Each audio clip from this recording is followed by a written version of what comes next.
अभी मैं एक सवाल कर दूं, जैसे कि एक मैं जो हेल्थ मंत्री के बारे में कहूँ, अगर उसके पास एक फॉर्च्यूनर है तो वो कभी अपने गाड़ी में अपने घर के सामने में इस तरह पे बारिश या फिर धूप के सामने नहीं रखेगा। ये सरकारी हो गया तो ये खराब हो जाए कुछ फर्क नहीं पड़ता। ठीक है सर, हम जब सड़क की रोड की बात करते हैं बहुत इंपॉर्टेंट है।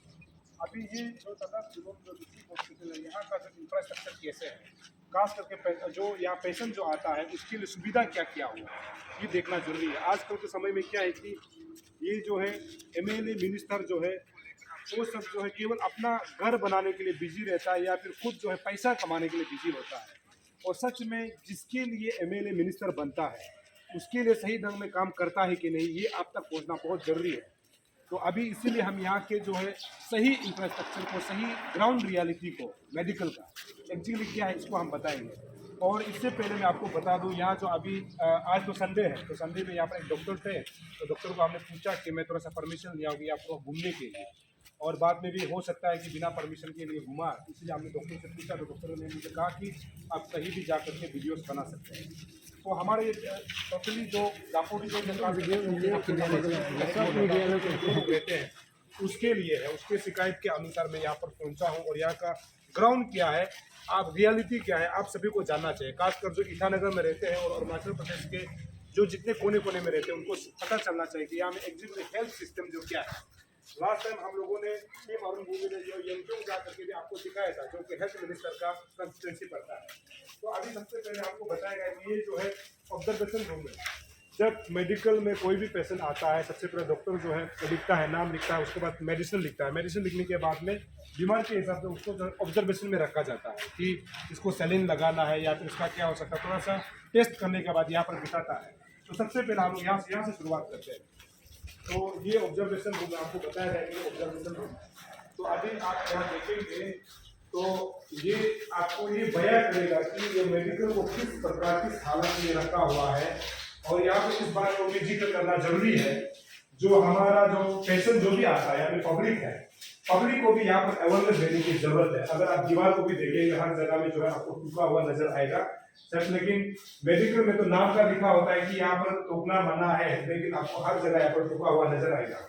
तो मैं अपर सुबनसिरी डिस्ट्रिक्ट के जनता से भी, उसका खासकर जो दापो एरिया में, जो दापो में जो रहता है, जो सेंट्रिक जो रहता है, उन तमाम लोगों को भी मैं अपील करना चाहता हूँ, ये मेडिकल जो है आपका प्रॉपर्टी है, ये मेडिकल जो है आपका एसेट है। यहाँ पर जो भी बीमारी होता है उसके लिए, मतलब यहाँ पर जो इलाज के लिए सरकार ने आपके लिए मेडिकल बनाया हुआ है। तो ऐसे में इसको सुरक्षित रखना, इसको साफ सुथरा रखना आपका जिम्मेदार होता है। लेकिन सरकार को सवाल इसीलिए पूछा जाता है कि ये जो है इंफ्रास्ट्रक्चर जो है, जो पेशेंट के लिए बैठने के लिए जो आप बेड आप देख रहे हैं, ये सरा हुआ है। मैं दोबारा इधर एक बार कहूँ तो आपको यहाँ पर साफ पता चलेगा कि ये सीट जो है पूरा सरा हुआ है। लगता है कि 1962 से ही ये बेड जो है अभी तक चेंज नहीं हुआ है। तो ऐसे में आप उम्मीद कैसे कर सकता है कि जो खासकर जो हेल्थ डिपार्टमेंट है ये जो है जनता के लिए सेवा दे रहा है कि नहीं, ये समझने वाली बात है। यहाँ पर आपको साफ दिखाई देगा, ये पंखा तो है और लाइट की व्यवस्था भी है, लेकिन यहाँ पर आप अगर यहाँ पर जो कम बीमार होकर भी आएगा तो यहाँ पर जब यहाँ पर बैठेंगे तो आपको लगता है कि बीमारी और ज्यादा पकड़ लेगा, क्योंकि आपको जो चाहिए एक ऑब्जर्वेशन रूम है। तो हम आगे हम लोग चलेंगे, आपको जहाँ पर पेशेंट को रखा जाता है उस जगह को हम दिखाएंगे। लेकिन एक बात हमेशा जब मेडिकल डिपार्टमेंट की, जब हेल्थ डिपार्टमेंट की हम लोग बात करते हैं, एक हमेशा शिकायत रहा है कि खास करके नर्स को लेके, सिस्टर जो हम लोग सिस्टर बोलते हैं या फिर नर्स बोलते हैं, एएनएम हो या फिर जेएनएम हो, उसमें एएनएम एक होता है, उसमें उसका शिकायत लास्ट टाइम एमक्यू में भी हमको मिला था। यहाँ भी हमको खबर मिला कि यहाँ ऐसे बहुत नर्सेस है जो एएनएम है, लेकिन वो रेगुलर नहीं है। मतलब पिछले 10-15 मान लीजिए कि 10 साल से, तो जो मैक्सिमम जो सीनियर की अगर देखा जाए तो 10 साल से यहाँ पर काम कर रहा है, लेकिन वो रेगुलर नहीं है। तो उनको जो है सरकार की तरफ से वेतन तनख्वाह दिया जाता है 20,000 15,000 अलग अलग जो सीनियरिटी बेस है। लेकिन उनका शिकायत ये था कि पिछले 10-15 साल से सरकार को जो है पब्लिक को, ऐसे में नर्स जिसको हम सिस्टर बोलते हैं उसके लिए सबसे बड़ा चुनौती ये है कि सरकार को जो है काली पद जो है निकाल देना चाहिए, ताकि जो यहाँ पर अभी मतलब जो रेगुलर नहीं होके सरकार को पब्लिक को सेवा दे रहा है उनको जो है रेगुलर जॉब मिलना चाहिए। तो इसको हर साल निकालना चाहिए, ये एक हमको शिकायत मिला था। तो यही शिकायत जो है लास्ट टाइम हम लोगों ने यूट्यूब में भी हमको मिला था। तो अभी हम लोग यहाँ आएंगे तो इस प्रकार देखिए, ये आप देखिए इमरजेंसी ड्यूटी रूम है। तो यहाँ जो आने जो पेशेंट है आप देख सकते हैं। तो इनको इस प्रकार मतलब लिटाया जाता है। चलो ये डॉक्टर का नर्सेस का काम है कि उन्होंने चेकअप कर दिया, सैलरी लगाना लगा जाए, बहुत अच्छा बात है। लेकिन जो इस मेडिकल को जो लोग रन करता है, यानी यहाँ का डीएमओ होता है, मतलब जो डिस्ट्रिक्ट मेडिकल ऑफिसर होता है, तो उनका जिम्मेदार है कि पब्लिक को किस प्रकार का यहाँ पर जो है इंफ्रास्ट्रक्चर जो देना है, कि पब्लिक को सुविधा जो सरकार की तरफ से दी जाती है वो सुविधा जो यहाँ पर मिलना चाहिए। जैसे अभी हम ये एंजॉय करते हैं, हमने परमिशन जो मिला हुआ है, तो ये इमरजेंसी वार्ड है, तो आप देख सकते हैं जो डॉक्टर जो है खुद काम करता है उनके लिए हाइजीनिक नहीं है। तो मतलब ये घर जो है इतना पुराना है, मतलब जर्जर मतलब व्यवस्था में है कि मतलब ये कभी भी मतलब कॉलेज भी हो सकता है, हमको ऐसे लगता है, क्योंकि आप छत अगर देखेंगे तो आपको साफ पता चलेगा। चलिए यहाँ डॉक्टर साहब बैठे, तो डॉक्टर रियलिटी मतलब जो कहानी है यहाँ का, जो आपास जो रापोर जो हेडक्वार्टर है, यहाँ पर हम लोग आगे जाएंगे, ये बोल रहे हैं। लेकिन यहाँ पर अभी हमको बताया जाए, हो सकता है कि ये सीसी कैमरा जो चल रहा होगा, लेकिन हमको यहाँ पर अभी एक शिकायत मिली थी कि यहाँ पर जो है सीसी कैमरा तो लगा दिया गया है कि ये काम नहीं चल रहा है, और उसका इमरजेंसी वार्ड का अगर हम देखेंगे उसमें नहीं है। तो यहाँ पर डॉक्टर नर्सेस के तरफ से हमको ये भी शिकायत किया गया था कि कभी कभी उसका टेलीफोन फोन वगैरह भी गायब हो जाता है, और उस जब हम सिक्योरिटी पॉइंट ऑफ व्यू से करता बोलता है, तो रात को जब अचानक 12-1 बजे वो इमरजेंसी पेशेंट आता है, कोई लोग अपना जो है आपा खो देते हैं, तो ऐसे में डॉक्टर नर्सेस के बीच और पेशेंट के बीच में कभी कभी ऐसे कुछ अनहोनी घटना हो जाता है। तो इस चीज़ों को मतलब सिक्योरिटी पॉइंट ऑफ व्यू से सीसी कैमरा जो है आजकल बहुत जरूरी है, लगा दिया जाना चाहिए, ताकि पता चले कि अगर कोई पेशेंट्स की तरफ से भी गलती होता है या फिर डॉक्टर नर्स की तरफ से भी गलती होता है तो पता चल सके। तो इसीलिए सिक्योरिटी पॉइंट ऑफ व्यू से आपको यहाँ लगता है कि सीसी कैमरा जो है यहाँ होना चाहिए। तो हम लोग आगे ऊपर जाएंगे, तो ये है पेशेंट का पेशेंट तो हम लोग यहाँ जाएंगे, तो ये सर्जरी वार्ड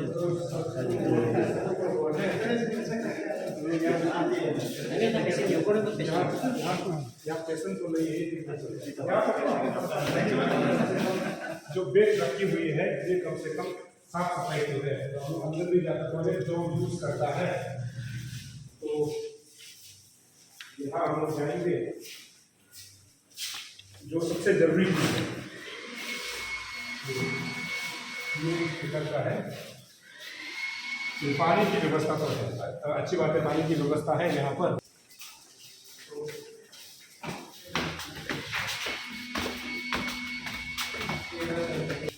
ये मेल पेशेंट ना,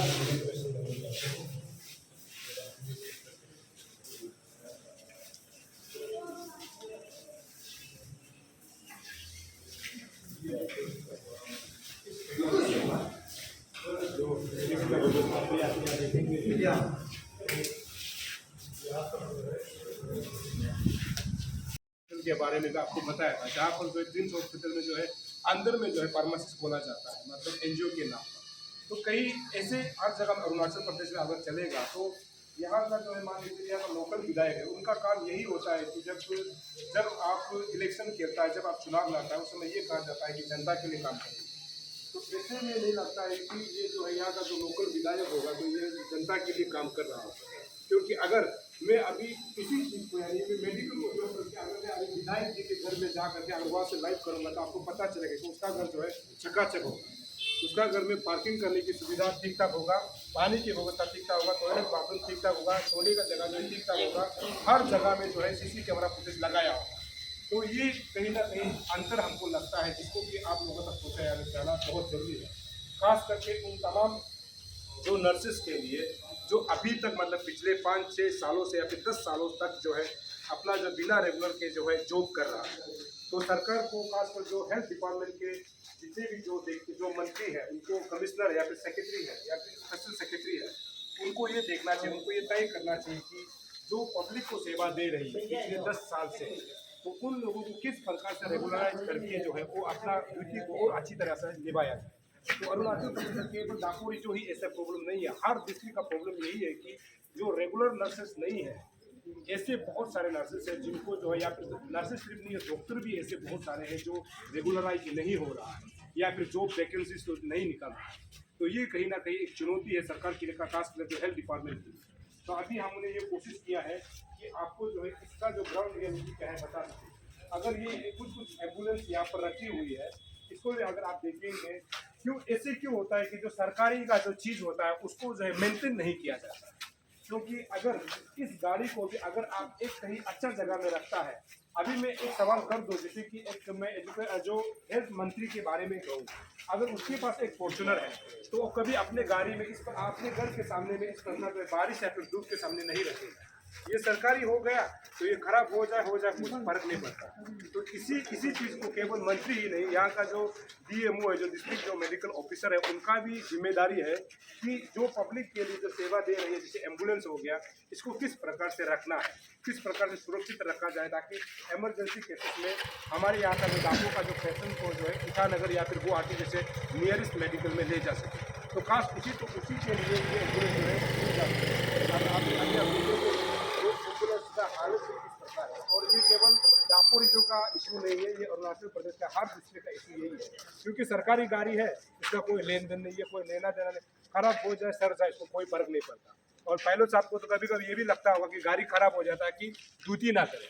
तो इस ऐसी चीज़ जो मेंटलिटी होता है, जब तक इसको ठीक नहीं किया जाएगा तो अरुणाचल आगे नहीं बढ़ पाएगा। खास करके जितने भी जो यहाँ दापो के जो पब्लिक है उनको भी मैं रिक्वेस्ट करना चाहता हूँ, ये मेडिकल आपका है, हम सब का है, इसीलिए इस मेडिकल को जो है सुरक्षित साफ सुथरा रखना भी हम सब का जिम्मेदार है।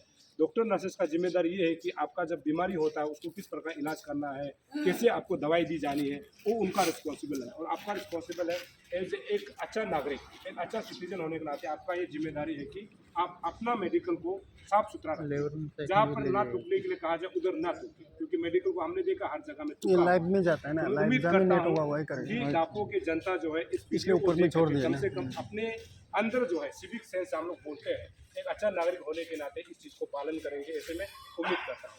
आगे मैं कुछ और चीज़ यहाँ का दिखाऊंगा आप देख, क्योंकि हमने देखा यहाँ का जो है दापो का खास करके जो टाउन एरिया है, रोड बहुत ख़राब है। तो दापो को मैंने बचपन से जाना है, 1995 को मैं एक बार आया था, जैसे दापो देखा था अभी दापो वही का तो वही दापो है। तो हम ये उम्मीद कर रहे थे कि दापो कुछ अच्छा होगा। और यह हाईवे की जब हम लोग बात करेंगे, हाईवे का जो है काम जो है बिल्कुल ठप पड़ा हुआ है, जगह जगह में काम जरूर चल रहा है, लेकिन कुछ पैकेज ऐसे हैं जहाँ पर जो है काम बिल्कुल नहीं चल रहा है। तो इन चीज़ों को विधायक को और यहाँ का जो PWD जो एक्शन है, क्योंकि ये हाईवे जो उनके अंतर्गत आता है, इन चीज़ों को ध्यान देना चाहिए ताकि हमारे जनता जो है सही से रोड का इस्तेमाल कर सके। ये और आगे ही मैं रोड का ही बात कर रहा था, जितना अगर दापो का जो है आप टाउन से एरिया को देखेंगे, रोड बहुत कंडीशन खराब है। तो ऐसे में आप समझ के देखें कि दापो जो है किस दिशा में है। दापो से यानी हमारे जब हम लोग तागिन भाई की बात करते हैं, यहाँ से एक मंत्री भी होता है जो लोकल MLA, और आपके यहाँ से एक मंत्री भी होता है, तो उन तमाम लोगों तक ये मैसेज और ये न्यूज़ जो है पहुँचना चाहिए ताकि वो जो है जनता के हित के लिए काम कर सके। दर्शकों, आप देखते रहिए अभी भूमि, हम लगातार ऐसे खबरें आप तक पहुँचाते रहेंगे। तब तक के लिए मुझे इजाज़त दीजिए, नमस्कार। बूढ़ी माँ है और जो बच्चे हैं वो भी यहाँ पे, मतलब जिंदगी बहुत जोखिम है। और यहाँ में एक बड़ा कैमरा पर्सन था, यहाँ भी लिखा हुआ है not more than 3 persons at 10 metre distance at the time in allow, यहाँ लिखा हुआ है। लेकिन आप देखेंगे यहाँ पर एक साथ 10 लोग भी क्रॉस करते हैं, मतलब पब्लिक भी ये है कि जानते हुए भी क्रॉस करते हैं। ये भी समझने वाला बात है कि कल को यहाँ से अनहोनी घटना हो सकता है। हम लोग यहाँ के पब्लिक से हम लोग जानेंगे कि इस ब्रिज को किस प्रकार से बनाया गया और अभी तक जो है जो सरकार की तरफ से स्कीम्स दिया गया है वो अभी तक क्यों नहीं बना, इससे हम लोग पूछते हैं। चल आपका बोला। मेरा नाम कापानालो है। हम यहाँ का ये शेयर में social service consumer right organisation है। और ये एक्चुअली जो ब्रिज ये अभी जैसे कि ये बच्चे गुजर रहे हैं, ये ब्रिज क्या आप लोग के लिए मतलब डेंजर नहीं है? हाँ, हम लोग तो इसके लिए तो आप आया था, बहुत धन्यवाद। आप लोग आरएम भूमि का टीम आया था, बहुत धन्यवाद। इसलिए हम ये इसको आपको ये काजू भाई को दिखाने के लिए आया है। लेकिन हम लोग को बहुत दुख है, ये गवर्नमेंट को भी दुख है और डिपार्टमेंट को भी दुख है। ये ब्रिज जो पर्सनली खुद ही बनाया है, ये पावर ग्रेड कॉलोनी और वो पोक्चम कॉलोनी और ये जो वीडू कॉलोनी, 3 कॉलोनी उधर में ऐसे वीडू कॉलोनी भी आना जाना होता है। लेकिन इतना बचा है हम लोग का स्कूल जाने लगे, इससे छोटा छोटा बच्चा लोग है पूरा, इसलिए हम बहुत दुख है। और यहाँ स्कूल है मतलब? हाँ, ये यहाँ में पूरा स्कूल है, उसमें स्कूल नहीं लेकिन कॉलोनी इतना ज़्यादा है। हाँ, डिपार्टमेंट का ये ऑफिस भी उधर में, ये जो डिक्शनरी हो गया आर्ट डिपार्टमेंट और ये पावर ग्रिड पे उधर में हम लोग आता है। लेकिन यार ये नोटिस है, लेकिन हम नहीं मानता है। लेकिन आप लोग का वहाँ में यहाँ का शिवनाथ में किसी लेता बेल का भी और कालिया का पूरा यहाँ में डिस्टर्बेंस मौजूद है। नदी का उस तरफ कमले डिस्ट्रिक्ट, हाँ, कमले डिस्ट्रिक्ट में। लेकिन ये ये जो ये नहीं हो पाया, मतलब गवर्नमेंट जो अभी तक डिक्लेयर नहीं है, लैंड डिमार्केशन नहीं हो पाया डिस्ट्रिक्ट। इसलिए ये ब्रिज देखो तो 3 साल पिछले 2 साल से हम लोग ये वेटिंग कर रहा है कब बच्चा इसमें गिर के मोड़ेगा या बुरी बुदा। देखिए अभी तो देख रहा ही होगा आप लोग का आरंभ भूमि में देखिए, यहाँ में बुढ़ी माँ लोग लकड़ी इतना लेके जाता है और बुढ़ी माँ तो उड़ने जानता ही नहीं, उड़ने लेके आ गया 3 आदमी लेकर आए, लेकिन इतने बुढ़ी माँ लोग हुई है 20 आदमी से पार हो जाता है, एक दूसरे क्रॉसिंग कर रहा है लेकिन जोड़ रहा है ये जो इसलिए स्पेशली आप लोग ये से गवर्नमेंट से ये निमंत्रण करता है ये, क्योंकि ये ब्रिज को जल्दी कर देने से ठीक है, इतना डिले नहीं होना चाहिए, जल्दी हम लोग का डिमांड का फुलफिल करने की है। और ये तार वगैरह देखिए हम लोग का यहाँ वो कॉलोनी 4 कॉलोनी मिला के ये तार भी अपना से मेरे बिल है, कोई डिपार्टमेंट का कोई हाथ लगाई नहीं। हम लोग का ये पब्लिक के खुद नीरू कॉलोनी का पावर ग्रेड का नीरू फोर या में बोक्चम कॉलोनी बोल के पूरा हम लोग का 4 कॉलोनी का आदमी मिल के कंट्रीब्यूट करके अपना ये कोई किसी ये वाला मूल मुर्जी 5,000 6,000 करती है। ये जो डस्टबिन जो नदी के सामने जो पूरा कचरा फेंका जा रहा है, क्या अभी मार्केट जो आपका यहाँ पे मार्केट होता होगा इसी स्टेशन, तो ये गंदगी ये फेंकने का इसका दिमाग क्यों जाता है? पब्लिक को भी तो एक अच्छा मतलब दिमाग होने का अच्छा सिविक सेंस होना चाहिए ना, इतना गंदगी फेंका हुआ उसको कभी आप लोगों ने बात किया? इसलिए हम दापुर जो कभी पूछते वो ये जगह कितना बजे देते हम बोला ही था, क्योंकि ऐसे पब्लिक भी ये ऐसे नहीं पिघना चाहिए। और जहाँ में गाड़ी अर्बन डिपार्टमेंट का गाड़ी का जहाँ में स्पोर्ट में रख देने से ठीक है, अर्बन डिपार्टमेंट लोग लेके गाड़ी में लेके जाएगा, लेकिन ये लोग ऐसे करता है डायरेक्ट इधर में जहाँ में अपना कचरा बना रहा है, अपना गंदा करा रहा है, ऐसे नहीं करना चाहिए। अभी से लेके देखिए यहाँ का पब्लिक को हम रिक्वेस्ट करता हूँ मेरा तरफ से कापाना लोगों की तरफ से, आप लोग प्रिय अपना सुधर रही है, देखो अपना गंदा करके रख रहा है, अब दिखाई जैसे नहीं लगता है, ये तो अपना नाक में पिक के रखा हुआ है, इसको सुधारने के लिए अपना जगह बहुत सुंदर बनाना चाहिए। लेकिन उस दिन ये 3 महीना पहले हम अर्बन ये को भी हम बहुत कंप्लेन किया है, लेकिन उस तरह में ये पुराना बजट में ऐसे किया है कि ऐसे नहीं ऐसे समाधान देखिए होता टाइम नहीं था, दापू का डिपार्टमेंट का आदमी भी क्योंकि ऐसे कचरा को थोड़ा ये करता है। लेकिन एक तरफ है ये एक तो clean and green group upper subsidy का वो लोग अभी तक ये यूजी में है, ऐसे होने चाहिए, ये लोग को भी क्लीन करना था, वो लोग को कितना सफा करेगा? अरे उस जितना जा कॉलोनी अपना सफा करना है, क्योंकि अपना घर को गंदा करके रखा है। चलिए हमसे बात करिए। थैंक यू आपको आरंभ में यहाँ तक आके इतना चंदीन कर देने के लिए मेरा आपका थैंक यू, आपका बहुत धन्यवाद।